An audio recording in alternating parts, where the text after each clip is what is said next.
जर एखाद्या व्यक्तीने तुमच्या विरुद्ध खोटी एफआयआर दाखल केली असेल आणि तुम्हाला त्या एफआयआर मुळे बऱ्याचशा अडचणींना सामोरे जावं लागत असेल आणि तुमच्याकडे स्ट्रॉंग प्रूफ आहे की तुम्ही तो गुन्हा केलाच नाही, तुम्ही निर्दोष आहात, तर तुम्ही भारतीय न्याय संहितेचे कलम 217 नुसार त्या व्यक्तीविरुद्ध गुन्हा दाखल करू शकता आणि त्यामुळे त्या व्यक्तीला 1 वर्षापर्यंत शिक्षा होऊ शकते. धन्यवाद. तुमचा शेजारील शेतकरी आणि भावकी बांध करत असतील तर अशा परिस्थितीमध्ये तुम्ही काय करू शकता?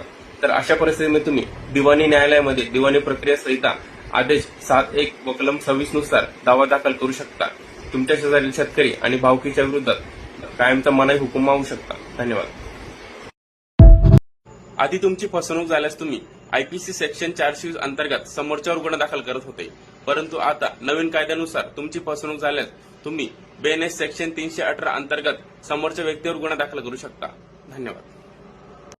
तुमच्या सोसायटीमध्ये किंवा गल्लीमध्ये शेजारी किंवा आजूबाजूला एखादी व्यक्ती दारू पिऊन भांडण करत असेल, शिवीगाळ करत असेल, अपशब्द वापरत असेल तर तुम्ही त्या व्यक्तीची तक्रार भारतीय न्याय संहितेचे कलम 352 आणि 355 च्या अंतर्गत संबंधित पोलीस स्टेशनला करू शकता.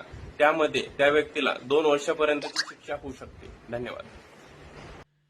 तुमचा शेजारील शेतकरी आणि भावकी बांध करत असतील तर अशा परिस्थितीमध्ये तुम्ही काय करू शकता? तर अशा परिस्थितीमध्ये तुम्ही दिवाणी न्यायालयामध्ये दिवाणी प्रक्रिया संहिता आदेश 7(1) व कलम 26 नुसार दावा दाखल करू शकता. तुमच्या शेजारील शेतकरी आणि भावकीच्या विरोधात कायमचा मनाई हुकूम मागू शकता. धन्यवाद. जर तुमची तक्रार पोलीस स्टेशनमध्ये घेतली जात नसेल, तुम्ही तासनतास पोलीस स्टेशनला थांबूनही तुमचे म्हणणे ऐकून घेत नसतील, जर असे होत असेल तर पोलीस स्टेशनमध्ये थांबून राहायची गरज नाही, तर तुमची तक्रार रजिस्टर पोस्टाने त्या संबंधित पोलीस स्टेशनला पाठवून द्या.